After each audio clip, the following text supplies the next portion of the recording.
The Soros Lectures at the Central European University by George Soros. Narrated by George Soros.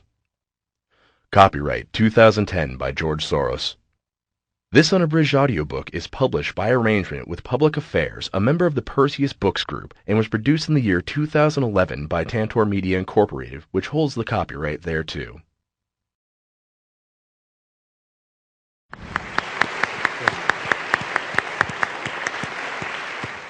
Good afternoon and welcome to the CEU Lectures. I'm John Shattuck, President and Rector of Central European University. It's my great privilege to introduce this special series of 5 lectures by George Soros held here in Budapest at the Hungarian Academy of Sciences under the auspices of Central European University. In these lectures, George Soros will draw upon a lifetime of practical and philosophical reflection and share his latest thinking on economics and politics. Today, Mr. Soros will present the fundamentals of his philosophical theory. Each lecture will be video conferenced to one of 5 universities on 4 continents, creating an unprecedented, interactive, international audience of students in real time. Today's lecture will include students from the London School of Economics, in addition to the invited guests and Central European University students who are here at the Academy. Our moderator today is the distinguished philosopher Colin McGinn, renowned for his work in the philosophy of mind. Mr. Soros will lecture for approximately 50 minutes, and Mr. McGinn will offer a brief response. Mr. Soros will then take questions from the audience, starting with 3 questions from the London School of Economics and then from our audience here in Budapest. I'm now delighted to present George Soros, who truly needs no introduction.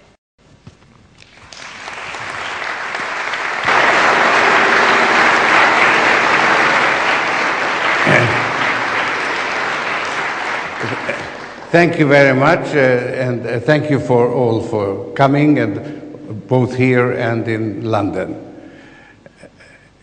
In the course of my life, I've developed a conceptual framework which has helped me both in making money as a hedge fund manager and in spending it as a policy-oriented philanthropist. But the framework itself is not about money. It's about the relationship between thinking and reality, a subject that is extensively studied by philosophers from early on. I started developing my philosophy as a student at the London School of Economics in the late 1950s. I took my final exams 1 year early, and I had a year to fill before I was qualified to receive my degree. I could choose my own tutor, and I chose Karl Popper, whose book, The Open Society and Its Enemies, had made a profound impression on me. In his books, Popper argued that the empirical truth can't be known with absolute certainty. Even scientific laws can't be verified beyond the shadow of a doubt. They can only be falsified by testing. One failed test is enough to falsify, but no amount of confirming instances is sufficient to verify.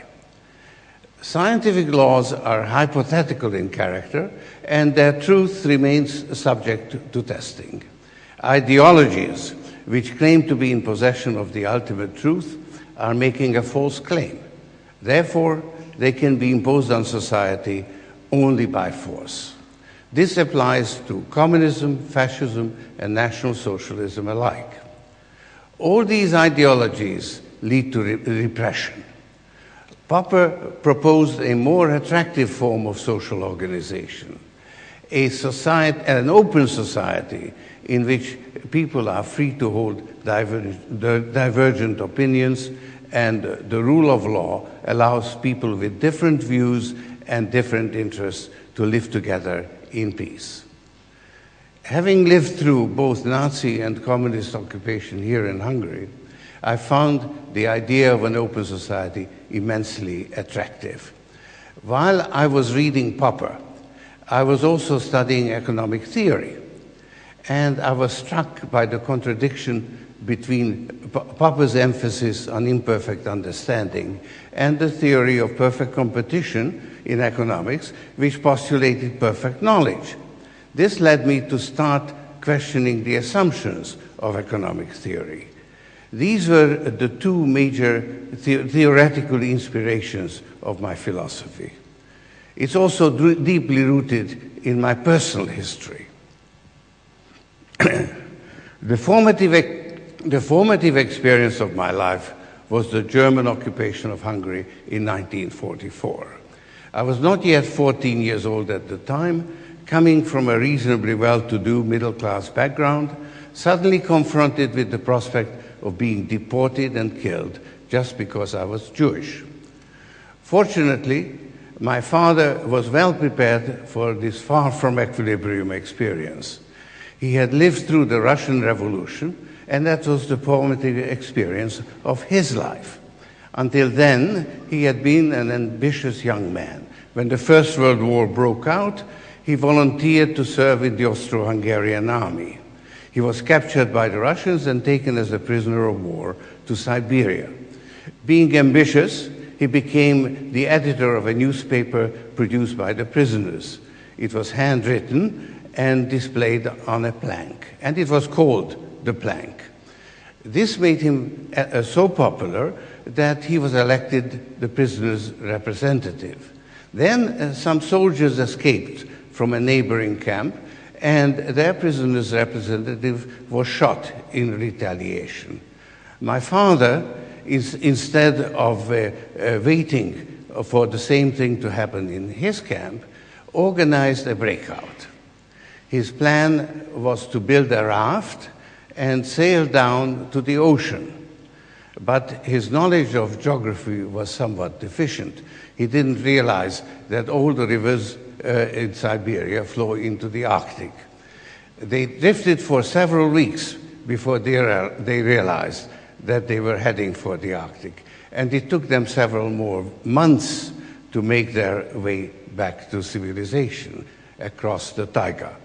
In the meantime, the Russian Revolution broke out, and they became caught up in it. Only after a variety of adventures did my father manage to find his way back to Hungary. Had he remained in the camp, he would have arrived home much sooner. My father came home a changed man. His experiences during the Russian Revolution profoundly affected him. He lost his ambition and wanted nothing more from life than to enjoy it. He imparted to his children values that were very different from those of the milieu in which we lived. He had no desire to amass wealth or become socially prominent. On the contrary, he worked only as much as was necessary to make ends meet. I remember being sent to his main client to borrow some money before we went on a skiing holiday. My father was grouchy for months afterwards because he had to work to pay it back. Although we were reasonably prosperous, we were not the typical bourgeois family, and we were proud of being different. In 1944, when the Germans occupied Hungary, my father immediately realized that these were not normal times, and the normal rules didn't apply. He arranged false identities for his family and a number of other people. Those who could, paid. Others he helped for free. Most of them survived. That was his finest hour. Living with false identity turned out to be an exhilarating experience for me too. We were in mortal danger. People perished all around us, but we managed not only to survive, but to help other people. We were on the side of the angels, and we triumphed against overwhelming odds. This made me feel very special. It was high adventure. I had a reliable guide in my father and came through unscathed. What more could a 14-year-old ask for? After the euphoric experience of escaping the Nazis, life in Hungary started to lose its luster during the Soviet occupation. I was looking for new challenges, and with the help of my father, I found my way out of Hungary. When I was 17, I became a student in London. In my studies, my primary interest was to gain a better understanding of the strange world into which I had been born. But I have to confess, I also harbored some fantasies of becoming an important philosopher. I believed that I had gained insights that set me apart from other people. Living in London was a big letdown. I was without money, alone, and people were not interested in what I had to say. But I didn't abandon my philosophical ambitions, even when circumstances forced me to make a living in more mundane pursuits. After completing my studies, I had a number of false starts. Finally, I ended up as an arbitrage trader in New York. But in my free time, I continued to work on my philosophy. That's how I came to write my first major essay, entitled The Burden of Consciousness. It was an attempt to model Popper's framework of open and closed societies.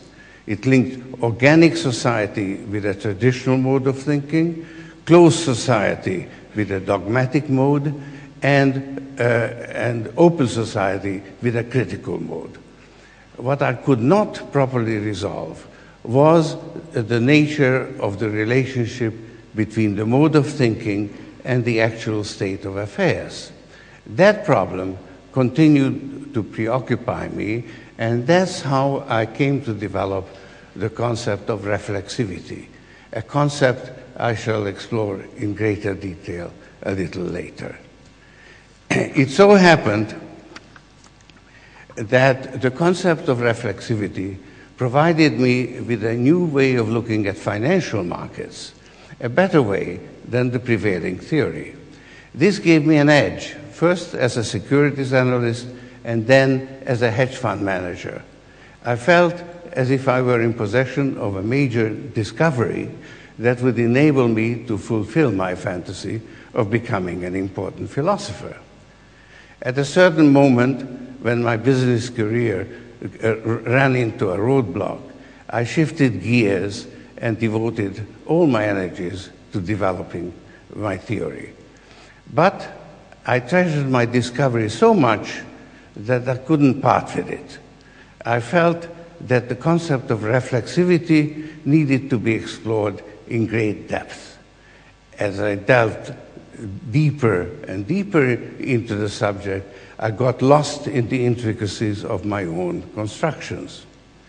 One morning, I couldn't understand what I had written the night before. At that point, I decided to abandon my philosophical explorations and to focus on making money. It was only many years later, after a successful run as a hedge fund manager, that I returned to my philosophy. I published my first essay, The Alchemy of Finance, in 1987. In that book, I tried to explain the philosophical underpinnings of my approach to financial markets. The book attracted a certain amount of attention. It has been read by most people in the hedge fund industry, and it is taught in business schools. But the philosophical arguments didn't make much of an impression. They were largely dismissed as the conceit of a man who has been successful in business and fancied himself as a philosopher. I myself came to doubt whether I was in possession of a major new insight. After all, I was dealing with a subject that has been explored by philosophers since time immemorial. What grounds did I have for thinking that I had made a new discovery, especially as nobody else seems to think so? Undoubtedly, the conceptual framework was useful to me personally, but it didn't seem to be considered equally valuable by others. I had to accept that judgment. I didn't give up my philosophical interests, but I came to regard them as a personal predilection. I continued to be guided by my conceptual framework, both in my business and in my philanthropic activities, which came to assume an increasingly important role in my life. And each time I wrote a book, I faithfully recited my arguments.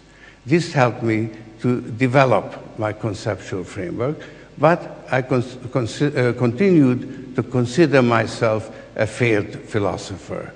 Once I even gave a lecture with the title, "A Failed Philosopher Tries Again." All this has changed as a result of the financial crisis of 2008. My conceptual framework enabled me both to anticipate the crisis and to deal with it when it finally struck. It has also enabled me to explain and predict events better than most others. This has changed my own evaluation and that of many others. My philosophy is no longer a personal matter. It deserves to be taken seriously as a possible contribution to our understanding of reality. And that is what has prompted me to give this series of lectures. So here it goes. Today, I shall explain the concept of fallibility and reflexivity in general terms. Tomorrow, I shall apply them to the financial markets, and after that, to politics. That will also bring in the concept of open society. In the fourth lecture, I shall explore the difference between market values and moral values. And in the fifth, I shall give some predictions and prescriptions for the present moment in history.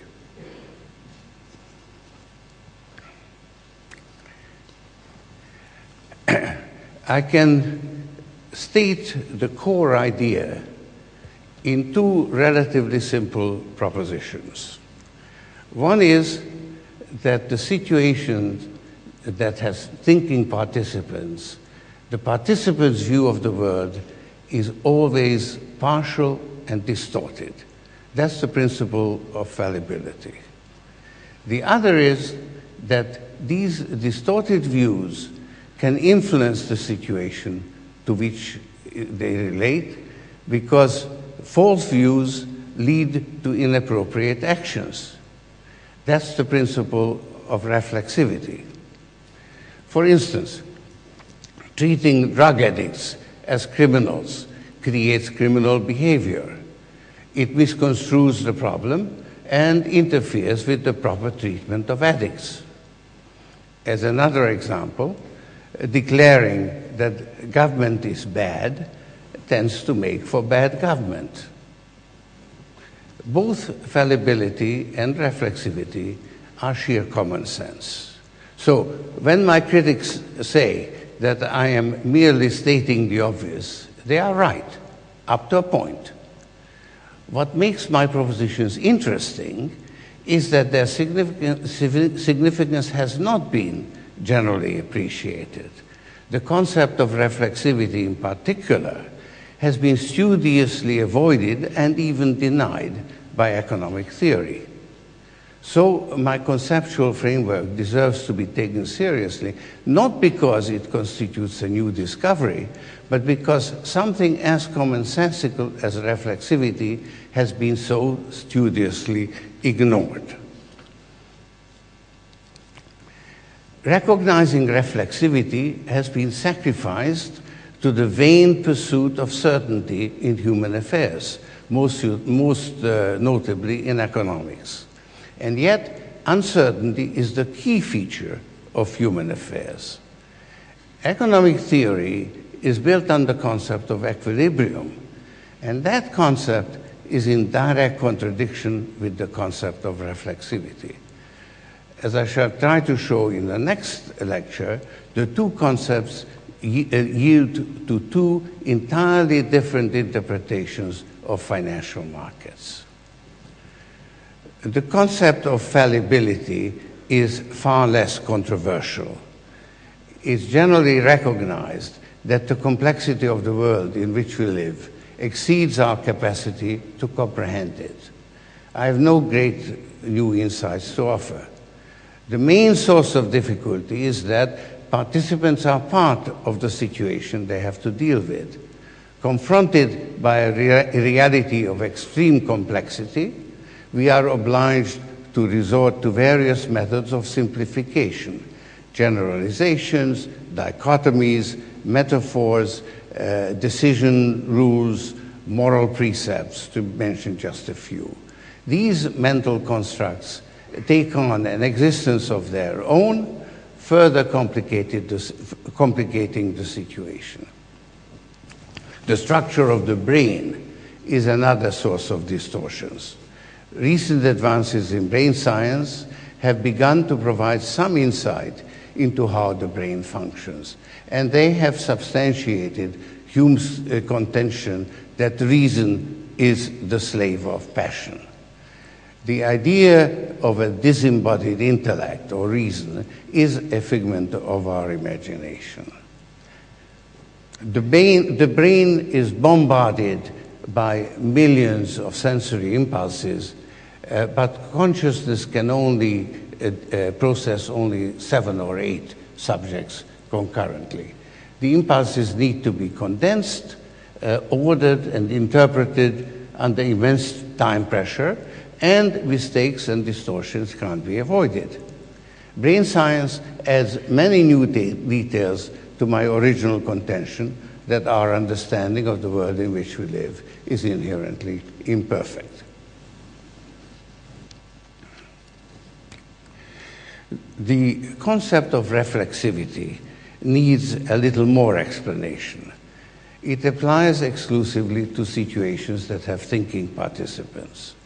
The participants' thinking serves two functions. One is to understand the world in which we live. I call this the cognitive function. The other is to change the situation to our advantage. I call this the manipulating or participating function. The two functions connect thinking and reality in opposite directions. In the cognitive function, reality is supposed to determine the participants' views. The direction of causation is from the world to the mind. By contrast, in the manipulative function, the direction of causation is from the mind to the world.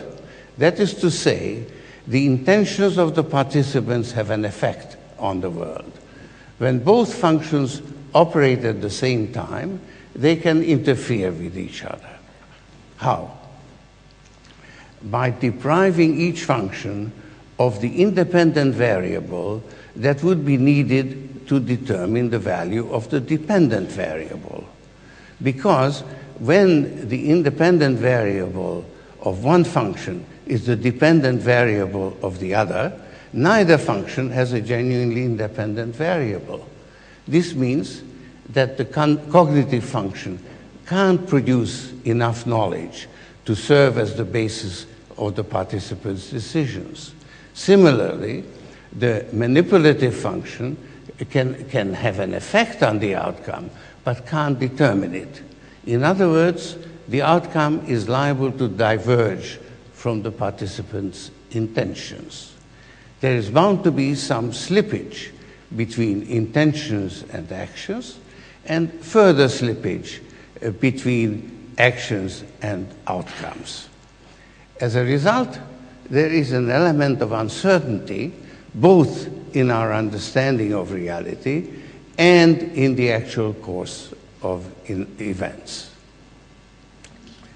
To understand the uncertainties associated with reflexivity, we need to probe a little further.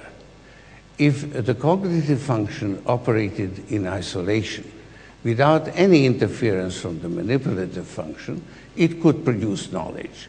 Knowledge is represented by true statements. A statement is true if it corresponds to the facts. That's what the correspondence theory of truth tells us. But if there is interference from the manipulative function, the facts no longer serve as an independent criterion by which the truth of a statement can be judged, because the correspondence may have been brought about by the statement changing the facts. Consider the statement, "It's raining." That statement is true or false, depending on whether it is, in fact, raining. Now consider the statement, "This is a revolutionary moment." That statement is reflexive, and its truth value depends on the impact it makes. Reflexive statements have some affinity with the paradox of the liar, which is a self-referential statement. But while self-reference has been extensively analyzed, reflexivity has received much less attention. That's strange, because reflexivity has an impact on the real world, while self-reference is purely a linguistic phenomenon. In the real world, the participants' thinking finds expression not only in statements, but also in various forms of action and behavior. That makes reflexivity a very broad phenomenon that typically takes the form of feedback loops. The participants' views influence the course of events, and the course of events influences the participants' views. The influence is continuous and circular. That's what turns it into a feedback loop.